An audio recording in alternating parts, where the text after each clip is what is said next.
मित्रांनो, आता नुकतीच शरदचंद्रजी पवार यांच्या वाढदिवसाच्या निमित्ताने अमित शाह आणि शरद पवार यांची भेट झाली. त्याच्यावरती बरंच गुऱ्हाळ घातलं गेलंय, चर्चा झाली, चर्चेला उधाण आलं. ह्या भेटीच्या मागे काय नक्की गौड बंगाल आहे?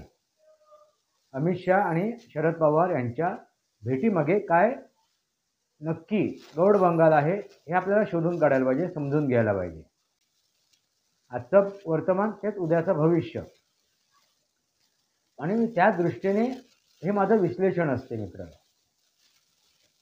म्हणजे भूतकाळात ते कसे वागलेत, त्यांची काय रणनीती होती किंवा त्यांची काय नीतिमत्ता होती, काय विचारधारा होती, हेही लक्षात घेणं गरजेचं आहे. त्याच्यामध्ये काय स्थित्यंतर आले आहेत, काय बदलाव आले आहेत, तेही समजून घेण्याचे गरजेचे असतात. आणि त्यानुसार या दोन्ही दिग्गजांचा जर विचार केला तर आपल्याला थोडीशी कल्पना मिळू शकते की नक्की यांच्या मागे, या भेटीच्या मागे काय कारण आहे.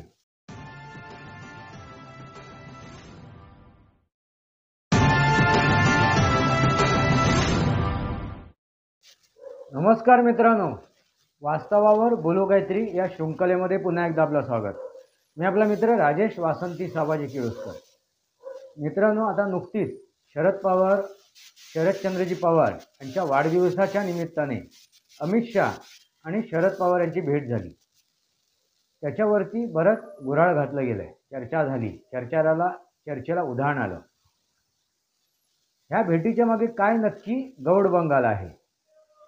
अमित शाह आणि शरद पवार यांच्या भेटीमागे काय नक्की गौड बंगाल आहे हे आपल्याला शोधून काढायला पाहिजे, समजून घ्यायला पाहिजे. मित्रांनो, कारण काय आहे तर आता अमित शाह यांना एक चाणक्य म्हणून बघितलं जाते, चाणक्य म्हणून. आणि एक जो चाणक्य आहे ज्याने स्वयंघोषित चाणक्य, ते म्हणजे शरदचंद्रजी पवार. मित्रांनो, लक्षात घ्या, फरक काय आहे तर भारताच्या नागरिकांनी, भारताच्या जनतेने अमित शहाना चाणक्य म्हणून संबोधलेलं आहे. त्या दृष्टीने त्यांची जी रणनीती आहे, राजनीती आहे, त्या दृष्टीने त्यांनी त्याच्याकडे बघितलेलं आहे. पण ह्या उलट शरदचंद्रजी पवार यांना मीडियाने मोठं केलेलं आहे, वृत्तवाहिनी संस्थेने मोठं केलेलं आहे. वृत्तवाहिनी संस्थेने त्यांना चाणक्य म्हणून संबोधन केलेलं आहे, किंवा जाणता राजा म्हणून. अशी जाणता राजा आणि चाणक्य वृत्तवाहिनी संस्थेचं जसं 2.5 वर्षाच्या काळामध्ये उद्धव ठाकरे यांना 1 नंबरचा मुख्यमंत्री बनवलं होतं वृत्तवाहिनी संस्थेने, मग ती प्रिंट मीडिया असो किंवा इलेक्ट्रॉनिक मीडिया असो, तसेच हे शरदचंद्रजी पवार, तेल लावलेले मल्ल. अशा या दोन व्यक्तींची, दोन दिग्गजांची भेट झाली. आणि निमित्त काय होतं तर शरदचंद्रजी पवार यांचा वाढदिवस. आता तो वाढदिवस आहे की काढदिवस आहे हे आता समजून घ्यावं लागेल. कारण त्यांच्या वयाच्या दृष्टीनुसार, त्यांच्या राजकीय प्रवासानुसार, वर्तमान राजकीय परिस्थितीनुसार त्यांचा तो वाढदिवस दिसत नाही, तो काढदिवसच वाटतोय. असो मित्रांनो, आपण याच्यावरती टिप्पणी नाही करत आहे, चर्चा नाही करत आहे. तर ह्या दोघांची जी भेट झाली त्याच्यामागे काय नक्की गौड बंगाल आहे हे आपण समजून घ्यायला हवं. आणि त्या प्रकारे आता विविध राजकीय विश्लेषक आपापल्या प्रकारे त्याची मतं मांडतोय, आपली मतं ठेवतोय.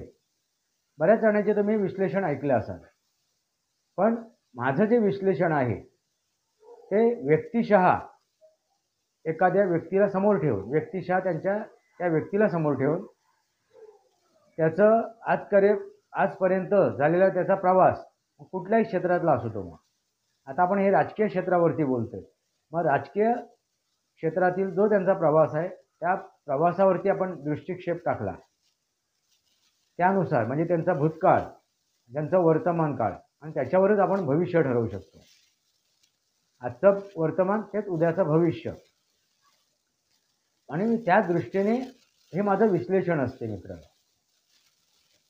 म्हणजे भूतकाळात ते कसे वागलेत, त्यांची काय रणनीती होती किंवा त्यांची काय नीतिमत्ता होती, काय विचारधारा होती, हेही लक्षात घेणं गरजेचं आहे. त्याच्यामध्ये काय स्थित्यंतर आले आहेत, काय बदलाव आले आहेत, तेही समजून घेण्याचे गरजेचे असतात. आणि त्यानुसार ह्या दोन्ही दिग्गजांचा जर विचार केला तर आपल्याला थोडीशी कल्पना मिळू शकते की नक्की यांच्या मागे, ह्या भेटीच्या मागे काय कारण आहे. आता ही भेट आपण राजकीयदृष्ट्या बघितली तर आपल्याला त्याच्यामध्ये राजकारणच दिसणार आहे. आणि मित्रांनो, ही जी भेट आहे ती राजकीयदृष्ट्याच आहे. ते काय एकमेकाचे नातेवाईक नाहीत, सगळे नाहीत, संबंधी नाहीत. तर ही जी भेट आहे ती फक्त आणि फक्त राजकीयदृष्ट्याच आहे. असं पण नाही आहे की शरदचंद्रजी पवार एक कोणतरी महान व्यक्ती आहेत, एक महात्मा आहे आणि अशा व्यक्तीच्या भेटीला अमित शहा गेलेले आहेत असंही म्हणता येणार नाही. कारण त्यांचं महात्म्य अवघ्या देशाने बघितलेलं आहे. शरदचंद्रजी पवार यांचं महात्म्य अवघ्या महाराष्ट्राने बघितलेलं आहे, अवघ्या ह्या भारतवर्षाने बघितलेलं आहे. त्यामुळे त्या दृष्टीने आपण त्याच्यावरती चर्चा करण्यात काही अर्थ नाही. मग ही जी भेट आहे ती राजकीयदृष्ट्याच आपल्याला त्याच्यावरती विवेचन करणं गरजेचं आहे. मग त्यानुसार जर आपण विचार केला तर दोघांची जी विचारधारा आहे, जी नीतिमत्ता आहे, ती राजकीय त्यांची जी काय खेळी आहे ते समजून घेणं गरजेचं आहे. मग त्यानुसार आपण दोघांचा पहिला विचार करू, एका आपण विचार करू. मग त्याप्रमाणे आपल्याला त्याचं उत्तर सापडू शकतो, समजू शकतो आपल्याला. तर दोघांची रणनीती काय असेल. मित्रांनो, दोन दिग्गज भेटलेत म्हणजे दोन्ही दिग्गजांची रणनीती ही वेगळी असणार. आता नक्की रणनीती कोणी आखली आहे आणि कोणी षडयंत्र आखलं आहे हेही समजून घेण्याचं गरजेचं आहे. मित्रांनो, आधी आपण शरदचंद्रजी पवार यांच्याबद्दल चर्चा करू. शरदचंद्रजी पवार यांचा जर तुम्ही इतिहास उघडून बघाल तर तुम्हाला त्यांच्या रणनीती कमी दिसल्या असतील. रणनीती, राजकीय क्षेत्रात एक रणनीती वापरली जाते, तर ती रणनीती तुम्हाला कमी दिसली असेल तर षडयंत्रच जास्त दिसले असतील. षडयंत्र तर काय असणार, स्वतःचा भलं करण्यासाठी किंवा कोणाचं तरी नुकसान करण्यासाठी. षडयंत्र का रचली जातात तर एकतर स्वतःचा भलं करून घेण्यासाठी, स्वतःचा मतलब साधण्यासाठी, स्वतःचा स्वार्थ साधण्यासाठी किंवा दुसऱ्याचं आयुष्य बेचिराग करण्यासाठी, बर्बाद करण्यासाठी, नष्ट करण्यासाठी. आणि जर तुम्ही शरदचंद्रजी पवार यांचं जर राजकारण बघाल, राजकीय प्रवास बघाल, त्यांचे राजकीय विचार बघाल तर तुम्हाला तेच दिसून येईल. त्यांनी फक्त आणि फक्त षडयंत्रच रचली. म्हणून मी त्यांना शकुनी मामा म्हणून त्यांचा उल्लेख करतो. शकुनी मामा महाभारतातील. मित्रांनो, शकुनी मामाने सुद्धा फक्त आणि फक्त काय केली, षडयंत्रच रचली. त्यांची कोणतीही रणनीती नव्हती, कोणतीही रणनीती नव्हती, कसल्याही प्रकारची रणनीती नव्हती. ती फक्त आणि फक्त षडयंत्रच होतं. आणि त्याच धर्तीवरती, त्याच विचारधारेवरती शरदचंद्रजी पवार यांचा तो राजकीय प्रवास आहे. त्यांचे खुद्द त्यांचे गुरु, राजकीय क्षेत्रातील गुरु वसंतदादा पाटील यांच्या पाठीत खंजीर खुपसल्यापासून अगदी उद्धव ठाकरे यांचं राजकीय भवितव्य संपुष्टात आणेपर्यंत त्यांनी फक्त स्वतःचा स्वार्थ, स्वतःचा मतलब आणि दुसऱ्याचं अहित, दुसऱ्याच्या म्हणजे बांडगुळ, थोडक्यात दुसऱ्याच्या जीवावर जगणारी एक व्यक्ती बांडगुळाप्रमाणे. आणि त्यांनी फक्त बांडगुळाप्रमाणे त्यांचं आपलं आयुष्य आहे. आता त्यांच्यात शारीरिक जी अवस्था झाली आहे, त्यांना जो आजार आहे वगैरे, ह्या सगळ्या बघितल्यानंतर त्याचेच ते परिणाम आहेत. जसं करावं तसं भरावं. असो मित्रांनो, तर ही बाणगुळ नावाची एक व्यक्ती, ती व्यक्ती म्हणजे शरदचंद्रजी पवार.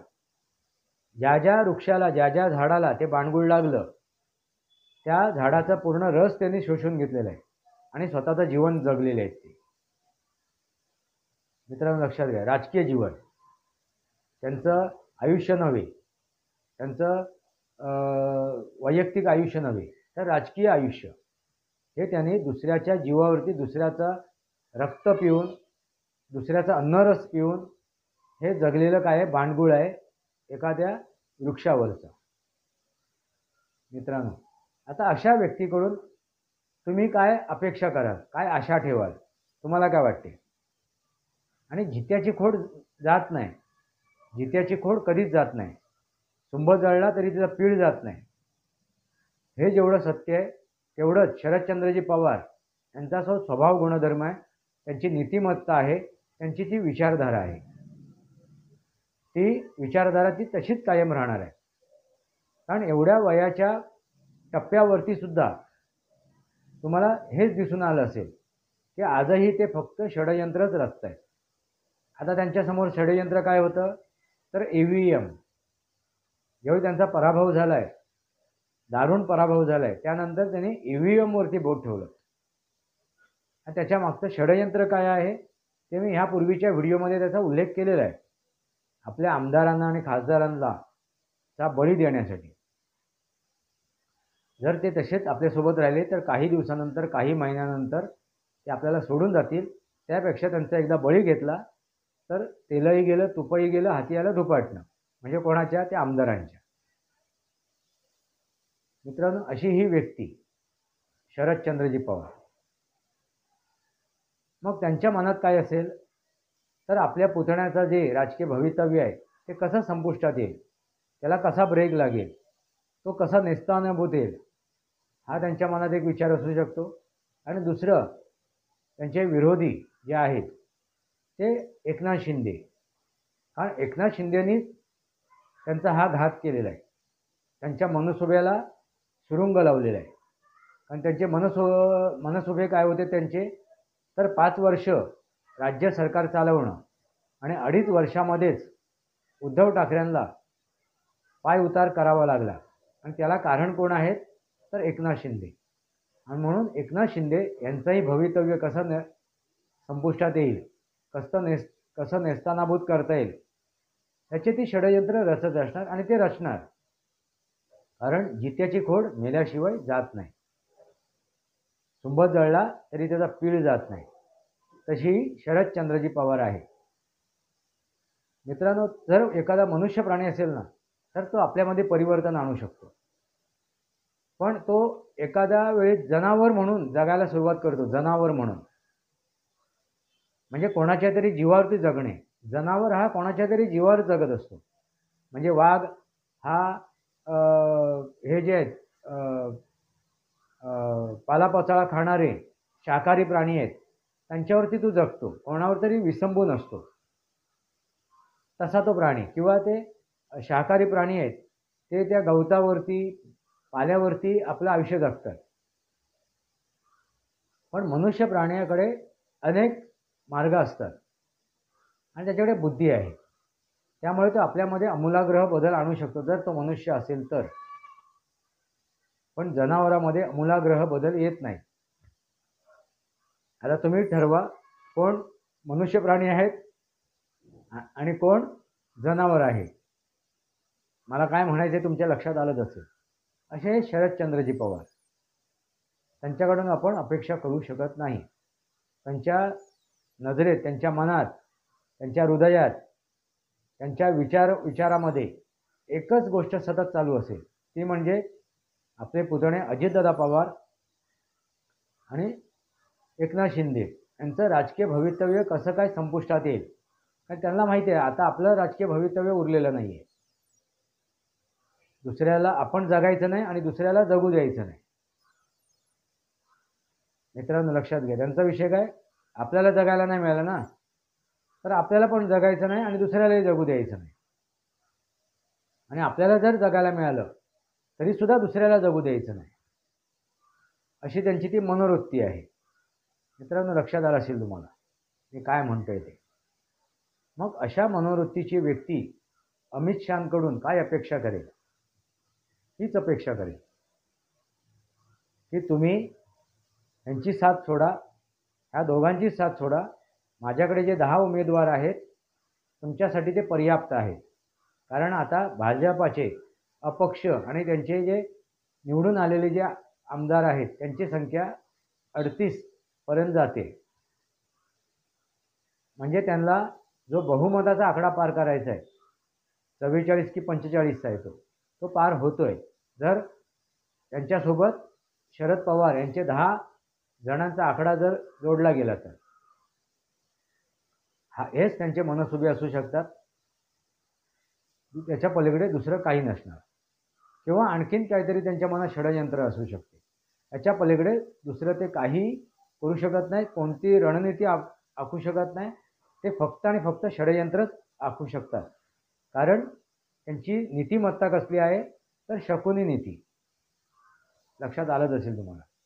आता आपण दुसरी बाजू पडताळून बघूया. दुसरी व्यक्ती कोण आहे तर अमित शहा. अमित शहांचं जर तुम्ही राजकारण बघाल, म्हणजे गुजरातचं राजकारणापासून आता केंद्रातील राजकारणापर्यंत, गुजरातमध्ये सुद्धा त्यांनी सरकारमध्ये आपलं अस्तित्व दाखवलेलं आहे. गुजरातच्या सरकारमध्ये त्यावेळी त्यांनी आपली रणनीती दाखवलेली आहे, आपली विचारधारा दाखवलेली आहे, आपले मनसुबे त्यांनी दाखवलेले आहेत. आणि त्यानंतर त्यांनी आता भारतीय केंद्रामध्ये देशामध्ये जे राजकारण ते करत आहेत, आणि आता ते गृहमंत्री झाल्यानंतर तर त्यांची जी शैली आहे, त्यांची जी विचारधारा आहे, त्यांची जी रणनीती आहेत ते आपल्याला दिसून येत आहेत. आणि आपण मित्रांनो त्यांना चाणक्यच समजू शकतो. कारण चाणक्य नीती काय आहे तर समाजासाठी, राष्ट्रासाठी, देशासाठी, देशातील नागरिकांसाठी आहे. चाणक्य नीती ही देशासाठी, राष्ट्रासाठी, समाजासाठी आहे. आणि तीच नीती तुम्हाला अमित शहांमध्ये दिसून येते. म्हणून अमित शहा हे खरोखरचे चाणक्य म्हणायला हरकत नाही, किंवा तिला कृष्ण नीती म्हणा, चाणक्य नीती म्हणा किंवा कृष्ण नीती म्हणा, काही म्हणायला हरकत नाही. मग त्याच धर्तीवरती ते चालले, त्याच दिशेने ते पाऊल उचलत आहेत. म्हणजे 370 कलम नष्ट करणे, ते बाद करणे, किंवा ट्रिपल तलाक वगैरे वगैरे जे काय त्यांनी कायदे आणलेत, आणि त्या कायद्यानुसार ज्या काही गोष्टी त्यांनी अंमलात आणल्या, त्यानुसार जर आपण विचार केला तर ती त्यांची नीती चाणक्य नीतीत दिसते. इंग्रजांच्या काळातले त्यांनी जे कायदे रद्द करून भारतीय कायदे लागू केलेत, त्यावरून तुम्हाला ते दिसून येतात. आणि आता एक देश एक निवडणूक, एक देश एक चुनाव, एक नेशन एक इलेक्शन, ह्या दिशेने त्यांनी आता प्रवास सुरू केलेला आहे.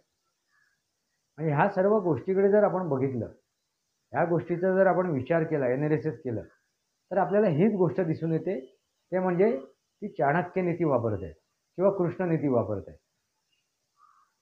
मित्रांनो लक्षात घ्या. मग चाणक्य नीती, कृष्ण नीती वापरणारा व्यक्ती, त्यांच्यासोबत जे आलेले आहेत, त्यांना ज्यांनी 2.5 वर्ष महाराष्ट्रामध्ये साथ दिली आहे, त्यांच्या पाठीत खंजीर खुपसतील का? तुम्हाला काय वाटते मित्रांनो? तुमचं काय मत आहे? अमित शहांचा जर विचार केला तर आता उद्धव ठाकरे म्हणतायत की निवडणुकीपूर्वी मला अमित शहाने बंद दरवाजाच्या आत, आता बंद दरवाजा होता नुसता की ती खोली होती, रूम होती, पण बंद दरवाजाच्या आत त्यांच्या म्हणण्याप्रमाणे. आता नुसता एक दरवाजा होता, आता तो कुठे बंद होता, डावीकडे बंद होता, उजवीकडे बंद होता, ते परमेश्वराला माहिती. पण त्या बंद दरवाजाच्या आत अडीच वर्षाचं मुख्यमंत्रीपद याचं वचन दिलं होतं. पण ह्या उद्धव ठाकरेंनी त्या निवडणुकीच्या कार्यकालामध्ये, त्या प्रचार दौऱ्यांमध्ये, प्रचार सभामध्ये त्याचा उल्लेख केलाच नाही. त्यावेळी देवेंद्र फडणवीस काय म्हणत होते, मी पुन्हा येईल, मी पुन्हा येईल. आणि त्यावेळी देवेंद्र फडणवीस यांना त्यांनी रोखलं सुद्धा नाही. अमित शहा सुद्धा अनेक मंचावरून देवेंद्र फडणवीस यांचा त्यांनी उल्लेख केला होता.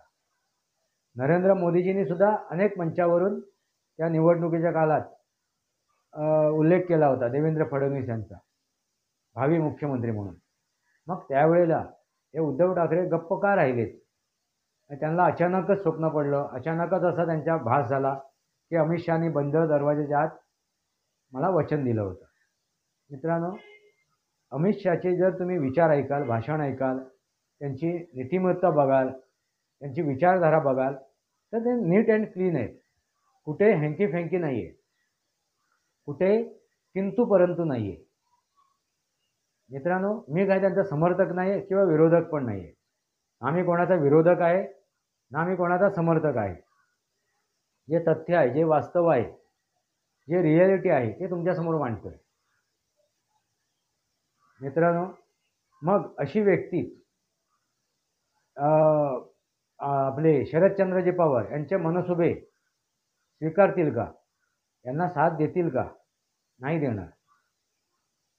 तरीसुद्धा अमित शहाने त्यांची भेट घेतली.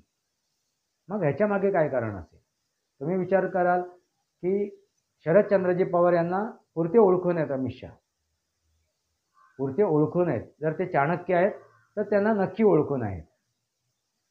त्यांचे जे षडयंत्र यांत्रिक जे षडयंत्र रचण्याचे जे जे हे आहेत मनसुबे आहेत ते त्यांनी बघितलेले आहेत अनेक वेळा. त्यांचं पूर्ण राजकीय जीवन त्यांना माहिती आहे. असं असताना जर अमित शहा हे चाणक्य असतील तर ते त्या दृष्टीने शरदचंद्रजी पवार यांना भेटायला गेले असतील का? तर मुळीच नाही. मग त्यांची भेट का? मग त्याच्यामागे त्यांचं राजकीय काय मतलब आहे, काय स्वार्थ आहे, काय विचार आहे, काय त्यांची ती रणनीती असेल हे समजून घेणं गरजेचं आहे. मित्रांनो, आता महाराष्ट्र राज्याचे सरकार स्थापन झालेलं आहे. महायुतीचं सरकार आलेलं आहे आणि त्या सरकारला बहुमत मिळालेलं आहे आणि ते बहुमत या जनतेने दिलेलं आहे. आणि त्यानुसार देवेंद्र फडणवीस, अजितदादा पवार आणि शिंदे यांचं ते सरकार स्थापन झालेलं आहे. म्हणजे भारतीय जनता पार्टी, शिवसेना आणि राष्ट्रवादी काँग्रेस. आता हे सरकार सुरळीत चालू आहे. पण त्या सरकारमध्ये कुठेतरी दिवा घालण्याचा प्रयत्न कोण नाहीतरी कोण करतच असणार. आणि त्यात सर्वात मोठा हात कोणाचा असू शकतो? तर शरदचंद्रजी पवार यांचा. मग त्याच्यापासून थोडंसं आपल्याला सावध राहायला पाहिजे. शरदचंद्रजी पवार असं कोणतं षडयंत्र रचतील आणि त्या सरकारला नजर लावेल हे सांगता येत नाही. मग ती सावध भूमिका कोणी घेतलेली आहे? आपले अमित शहानी. आता ती सावध भूमिका काय असू शकते? तर त्यांनी शरदचंद्रजी पवार यांच्याकडून कोणतीही अपेक्षा केली नसणार आणि त्यांना ते अपेक्षितही नाही आहे शरदचंद्रजी पवार. मग त्यांना जी भेट झाली, त्यांना भेटले, त्याच्या मागचं त्यांचं राजकारण काय असेल? तर त्याने डायरेक्ट इनडायरेक्टली अजितदादा पवार यांना इशारा दिलेला आहे. तुम्ही जर आमच्याशी गद्दारी कराल, आम्हाला डोळे वटारून बघाल आमच्याकडे, तर आमच्याकडे ऑप्शन आहे. मित्रांनो लक्षात घ्या. तसंच त्याने एकनाथ शिंदेंना सुद्धा हा इशारा दिलेला आहे. जर तुम्ही आमच्याकडे डोळे वटारून बघाल, आम्हाला अडचणी निर्माण कराल, हे सरकार चालवताना, हे सरकार स्थापन झाल्यानंतर जसं 2014ला तुम्ही खिशात राजीनामे घेऊन फिरत होतात, तुमच्या उद्धव ठाकरे यांच्या सांगण्यानुसार, यांच्या आदेशानुसार, आणि ते सुद्धा त्यावेळी मंत्रिमंडळात होते एकनाथ शिंदे, आणि त्यांच्या खिशात त्यावेळी राजीनामा होता. आम्ही आता राजीनामा देऊ असा एकनाथ शिंदे त्यावेळी म्हणत होते. पण तो आदेश त्यांच्या पक्षश्रेष्ठींचा होता. आणि पक्षश्रेष्ठी कोण होते? तर खुद्द उद्धव ठाकरे. आता या वर्तमान काळात एकनाथ शिंदे स्वतः पक्षश्रेष्ठी झालेले आहेत. आता त्यांना उद्धव ठाकरेला किंवा अन्य कोणाला विचारायची आवश्यकता नाही. ते स्वतः निर्णय घेऊ शकतात. मग अशा वेळेला जर ते परत एकदा खिशात राजीनामे घेऊन फिरायला लागले आणि देवेंद्र फडणवीस यांच्या त्या सरकारला, म्हणजे त्यांच्या नेतृत्वाला आव्हान देत बसले, तर हे सरकार व्यवस्थित चालणार नाही. त्याच्यात अडथळे निर्माण होतील, प्रश्न निर्माण होतील. आणि ते प्रश्न निर्माण होऊ नये, अडथळे निर्माण होऊ नये म्हणून एकनाथ शिंदेंना सुद्धा दिलेला हा इशारा आहे, गंभीर इशारा आहे. जर तुम्ही आम्हाला साथ दिली नाहीत, तुम्ही जर हे पेतरे करून दाखवलेत, ही नाटकं करून दाखवलीत जसं उद्धव ठाकरे यांनी केली, तर आम्हाला तुमची आवश्यकता नाही आहे. आमच्याकडे ऑप्शन आहेत. आणि ते ऑप्शन काय आहेत? तर शरदचंद्रजी पवार. आता शरदचंद्रजी पवार यांच्याबद्दल बोलण्या अगोदर त्यांनी उद्धव ठाकरेंबद्दल सुद्धा त्यांनी नरेंद्र मोदीजींनी वाच्यता केलेली आहे की आम्ही उद्धव ठाकरेंचे हे नाही आहेत, शत्रू नाही आहेत म्हणून. अमित शहा नाही बोलले उद्धव ठाकरेंच्या उद्धव ठाकरेंच्या बद्दल. तर ते आपले नरेंद्र मोदीजी म्हणाले एकदा त्यांच्या मुलाखत घेताना, जेव्हा त्यांनी हा प्रश्न विचारला होता त्यांना की उद्धव ठाकरेंबद्दल तुमचं काय मत आहे आता निवडणुका झाल्यानंतर, या विधानसभेच्या निवडणूक झाल्यानंतर. तेव्हा त्यांनी लोकसभेच्या निवडणुकीनंतर सुद्धा तेच उत्तर दिलंय, किंवा लोकसभेच्या निवडणुकीच्या पूर्वी सुद्धा तेच उत्तर दिलंय, आणि विधानसभेच्या निवडणुकीनंतर सुद्धा हेच उत्तर दिलंय. ते म्हणजे आम्ही उद्धव ठाकरेंचे शत्रू नाही आहोत. राजकीय मतभेद असू शकतात, आम्ही शत्रू नाही आहोत.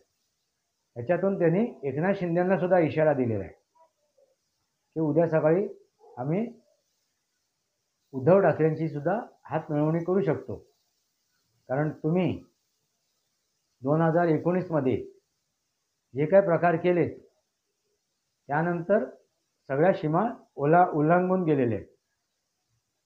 तुम्ही म्हणजे कोणी? शिवसेनेने, राष्ट्रवादीने, काँग्रेसने ज्या काय मर्यादा उल्लंघन केलेलं आहे त्यानंतर तो प्रश्नच उरत नाही. जसं महाभारतामध्ये अभिमन्यूचा वध केला आणि त्यानंतर सगळे नियम तोडले गेले, तुटले गेले. तो एक निमित्त होतं, अभिमन्यूचा वध. वध नाही म्हणणार, अभिमन्यूची हत्या. अभिमन्यूची जी हत्या केली गेली त्या चक्रव्यूहामध्ये, त्याच्या मागे श्रीकृष्णाचा हाच हेतू होता. तो हेतू काय होता? तर नियम तोडावेत, या युद्धाचे नियम तोडावेत. आणि ते नियम कोणी तोडावेत? तर कौरवांनी तोडावेत. आणि ती घटना घडली त्यावेळेला, आणि कौरवाने नियम तोडले. मग त्यानंतर पांडवांनी सुद्धा निर्णय घेतला, श्रीकृष्णाने निर्णय घेतला की आता नियम तुटलेलेच आहेत, मग आम्ही सुद्धा नियमामध्ये का राहू, आम्ही नियमामध्ये राहून ते युद्ध का लढू. मग असं तो नियमाचं उल्लंघन करत नंतर पांडवांनी सुद्धा कौरवांचा विनाश केला. म्हणजे याच्यात गुरु द्रोणाचार्य असो, किंवा पितामह भीष्म असो, किंवा कर्ण असो, किंवा अन्य कोण असो, त्यांना सुद्धा नियम तोडूनच त्यांचा वध केला गेला. मित्रांनो, लक्षात आलं का? कारण ही धर्माची आणि अधर्माची लढाई असते. मग नरोवा कुंजरोवा, धर्मासाठी जर विजय प्राप्त करून घ्यायचा असेल तर नरोवा कुंजरोवा करायला काही हरकत नाही. म्हणजे तिथे आपण खोटं बोलत नाहीये आणि खरंही सांगत नाहीये, आणि तसं करून आपण समोरच्याचा विनाश करतोय, समोरच्याला आपण संपवतोय, त्या अधर्माचा आपण समूळ नष्ट करतोय. हे श्रीकृष्णाने महाभारतामध्ये ते वास्तवात उतरवून दाखवले. तीच गोष्ट तुम्हाला आता हे अमित शहांच्या किंवा आपले नरेंद्र मोदीजी यांच्या रणनीतीमध्ये तुम्हाला दिसून येईल. आणि तसंच देवेंद्र फडणवीस यांच्या रणनीतीमध्ये सुद्धा तुम्हाला ह्या गोष्टी दिसून येतील. मग तुमच्या लक्षात आलंच असेल अमित शहा हे का भेटलेत, तर त्यांची ती रणनीती आहे. त्यांच्यासोबत असलेले जे दोन पक्ष आहेत, एकनाथ शिंदे हे त्यांचे नेते आहेत, त्या पक्षाचे दोन पक्षांचे, एका पक्षाचे, आणि दुसऱ्या पक्षाचे नेते आहेत हे अजितदादा पवार आहेत. म्हणजे शिवसेना आणि राष्ट्रवादी काँग्रेस त्या नेत्यांना सुद्धा आणि त्यांच्यासोबत असलेल्या आमदारांना सुद्धा आणि खासदारांना सुद्धा हा दिलेला एक इशारा आहे, गंभीर इशारा आहे. मित्रांनो, लक्षात घ्या, जर तुम्ही हे समजलत नाहीत तर आम्ही तुमची साथ सोडू आणि शरदचंद्रजी पवार यांची आणि उद्धव ठाकरेंची साथ घेऊ. हा दिलेला त्यांना गंभीर इशारा आहे. आणि त्यांना विधानसभेसाठी काही आकड्याची गरज नाही आहे. उलट त्यांना जे आकडा मिळालेला आहे 235-36 जो काय आकडा त्यांनी प्राप्त केलेला आहे तो त्यांना पर्याप्त आहे किंवा खूप मोठा आहे. पण त्यांना जी गरज हवी आहे ती गरज कुठे आहे तर लोकसभेमध्ये. मग त्यांची आशा असणार किंवा त्यांची इच्छासुद्धा असणार शरदचंद्रजी पवार यांच्या त्यांचे जे 7 काय 8 खासदार आहेत त्यांचं समर्थन त्यांना केंद्रामध्ये मिळावं, मित्रांनो लक्षात घ्या.